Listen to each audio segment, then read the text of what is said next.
নমস্কার সবাইকে। সপ্তম দফা নির্বাচন শেষ হয়ে গেল এবং সপ্তম অর্থাৎ শেষ দফায় যে 7 দফা নির্বাচন অনুষ্ঠিত হয়েছে, এর মধ্যে শেষ দফায় পশ্চিমবঙ্গে ছিল 9টি আসনের নির্বাচন। শেষ দফা নির্বাচনের পর সন্ধ্যার পর থেকে কিন্তু ভূত ফেরার সমীক্ষা বা এক্সিট পোল সঙ্গে ওপিনিয়ন পোল দুটি দিকই কিন্তু উঠে আসছিল। তো অবশ্যই আজকে আমাদের এই আলোচনার মধ্যে এক্সিট পোল নিয়ে আমাদের কোনো বক্তব্য নেই, বা কি সংখ্যা হতে যাচ্ছে এই নিয়ে আমাদের কোনো বক্তব্য নেই, থাকারও কথা নয়।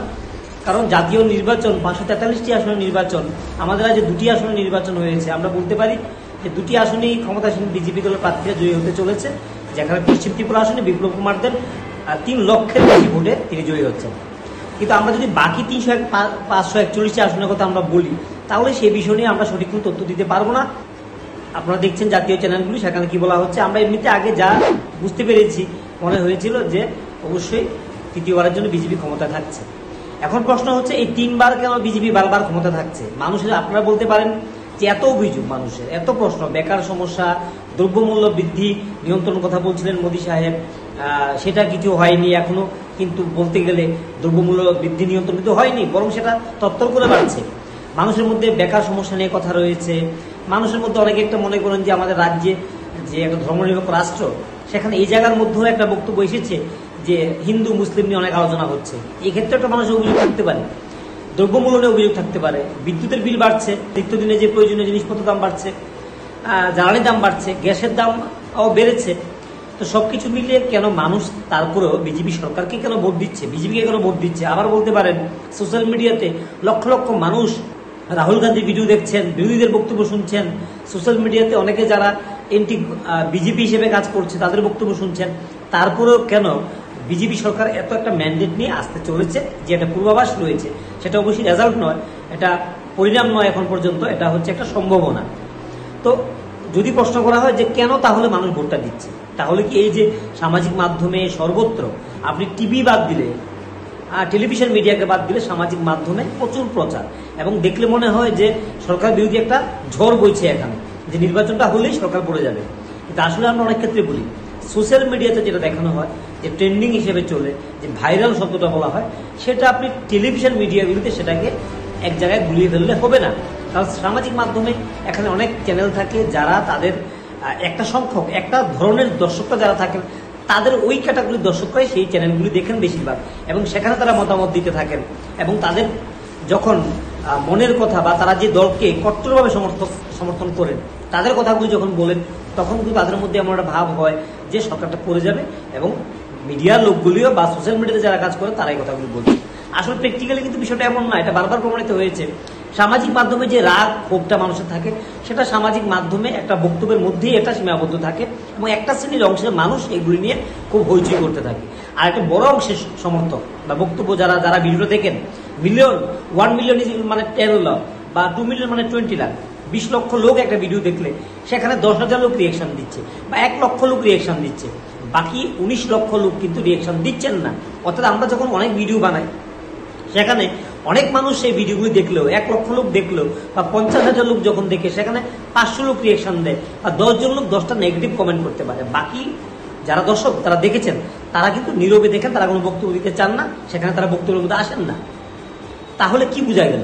সেই ভিডিওটা কি বাকি যারা লোকগুলি দেখলেন, যারা 500 মানুষ যারা রিয়েকশন দিলেন, যারা কেউ স্মাইলি রিয়েকশন দিলেন, মজা নিলেন, কেউ নেগেটিভ কমেন্ট করলেন, কেউ একটু অ্যাঙ্কারকে বকে দিলেন, কেউ একটু ওই মিডিয়া চ্যানেলটাকে বকে দিলেন, বা কেউ প্রশংসা করলেন, সেই 500, 1000, 2000 লোক দিয়ে যে বাকি 48,000 দর্শক যারা দেখলেন, তাদের মনের অবস্থা কিন্তু সামাজিক মাধ্যমে বোঝা যায় না, তারা কি বুঝতে চাইছেন, সেই ভিডিওটা, সেই নিউজটার গুরুত্ব কি, বা গুরুত্ব রয়েছে কি নেই, সেটা বোঝা যায় না। অর্থাৎ সামাজিক মাধ্যমে যেভাবে একটা এন্টি ইনকামবেন্সি তৈরি হয়, তার সঙ্গে বাস্তবে কোনো মিল কিন্তু নেই, এবং আগামী দিনের জন্য এটা শিক্ষণীয়। যারা রাজনৈতিক নেতা রয়েছেন, বা সাধারণ দর্শকরা রয়েছেন, বা যারা একটা দলকে সমর্থন করেন, তাদের কিন্তু এটা বোঝা উচিত যে সামাজিক মাধ্যমে যেটা ভাইরাল হয়, যেটা গভর্নমেন্ট বিরোধী বা পক্ষে আলোচনা হয়, সেটা কিন্তু ভোট বাক্সে প্রতিফলিত হবে, তার কিন্তু কোনো নিশ্চয়তা নেই।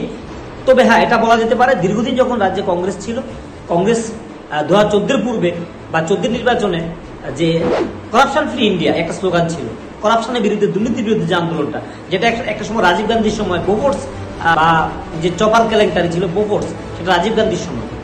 সেই বোফোর্সের পরবর্তীতে কিন্তু বলা যায় এই প্রথম 2014 সালে যে করাপশন ফ্রি ইন্ডিয়া এই স্লোগান দিয়ে একটা নির্বাচন হয়েছে, যেখানে বিজেপি এসেছে। ওই সময়টাতে দীর্ঘদিন আমরা দেখেছি 2G কেলেঙ্কারি থেকে শুরু করে কালমার্ডি কেলেঙ্কারি, যে কিংফিশারের মালিক ছিলেন বিজয় মাল্যের কেলেঙ্কারি, নীরব মোদী, এই ধরনের হাজারো কেলেঙ্কারি ছিল। সেই কেলেঙ্কারি বা করাপশনের বিরুদ্ধে কিন্তু সেসব মানুষ ভোট দিয়েছিল। কিন্তু বর্তমান সময়ে মানুষ এই যে তথ্যগুলি আমরা বললাম, যে দ্রব্যমূল্য বৃদ্ধি, চাকরি নিয়ে কথা রয়েছে, অনেকগুলি কিন্তু মানুষের অভিযোগ রয়েছে, তারপরেও কিন্তু মানুষ পদ্ম ফুলে গিয়ে ভোটটা দিচ্ছে। উত্তরপ্রদেশের ক্ষেত্রেও সে একই কথা বলা যায়। উত্তরপ্রদেশে বলছে যে যোগী আদিত্যনাথ নিয়ে অনেক অভিযোগ রয়েছে, কিন্তু সেখানে যারা নারীরা রয়েছেন, যারা নারী ভোটাররা রয়েছেন, তারা দেখছেন সেখানে আগে যেভাবে বন্দুকের নল দেখিয়ে চলতো রাস্তাঘাটে, যারা সেখানে দুষ্কৃতিকারীদের আখ্যা ছিল, মাফিয়া গ্যাং মাফিয়া ভরে গেছিল, সেখানে কিন্তু আমরা দেখলাম যোগী আদিত্যনাথ স্ট্রং অ্যাকশন নিয়েছেন এবং ধরে ধরে জেলে ঢুকিয়েছেন এবং তাদেরকে মৃত্যুর মতো চরম শিক্ষা তাদের দিয়েছেন, এটা কিন্তু বলা যায়। সেখান থেকে সেই রাজ্যের নারীরা কিন্তু বুঝতে পেরেছে যে অনেকটাই সুরক্ষিত কিন্তু সেখানে নারীরা, বা বলা যায় যে প্রত্যেকদিন নারী সংগঠিত অপরাধ তো হচ্ছে সেই রাজ্যে, তারপরে মানুষের মধ্যে একটা এই ধরনের একটা অনুভূতি যে না, সরকার নারীদের পাশে রয়েছে। সে একইভাবে আমরা দেখছি সারা দেশের মধ্যে একটা বিষয় স্পষ্ট এখানে, যে মানুষের বিভিন্ন অভিযোগ থাকলেও সেটা কিন্তু ভোট বাক্সে প্রতিফলিত হচ্ছে না। অতএব উত্তরপ্রদেশকে দেখানো হচ্ছে যে আগে থেকে আসন সংখ্যা কিন্তু কমছে না, এখানে যে লোকসানটা বলা হচ্ছিল সেটা হচ্ছে না।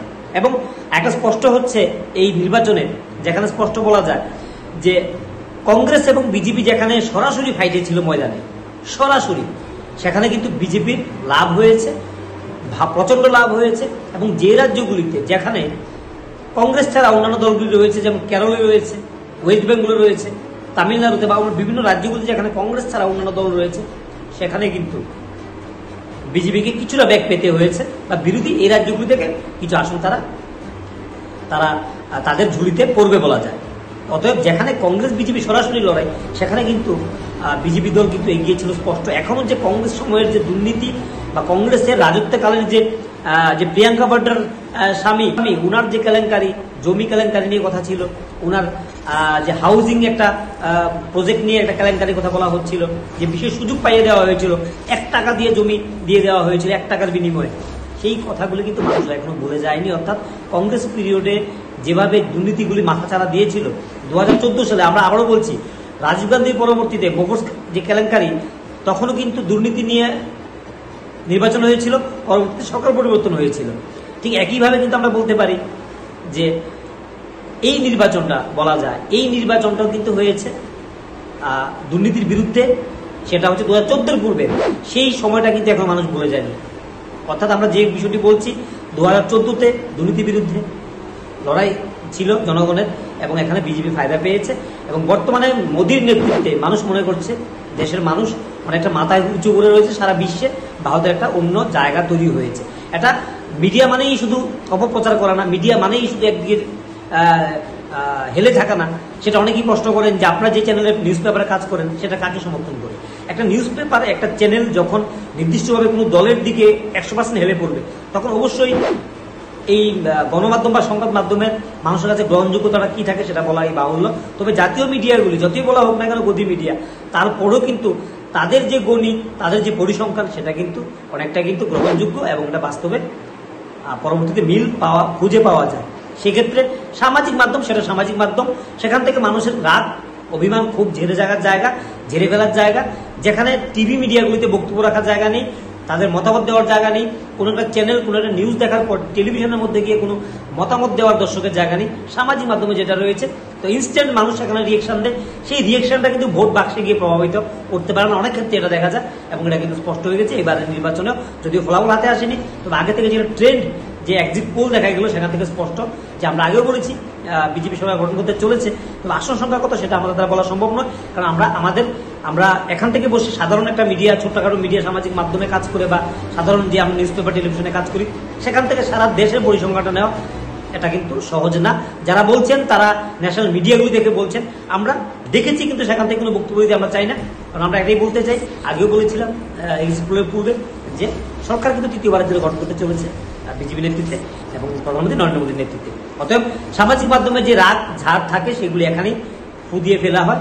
এখানেই প্রকাশ করা হয়। সেই সামাজিক মাধ্যমের যে প্রচার সেটা কিন্তু এখন আর গিয়ে জাতীয় রাজনীতিতে বা ভোট বাক্সে কিন্তু প্রতিফলিত হতে দেখা যাচ্ছে না। তো আজকের জন্য দেখা যাচ্ছি, সবাই ভালো থাকুন, সুস্থ থাকুন, আমাদের সঙ্গে থাকুন।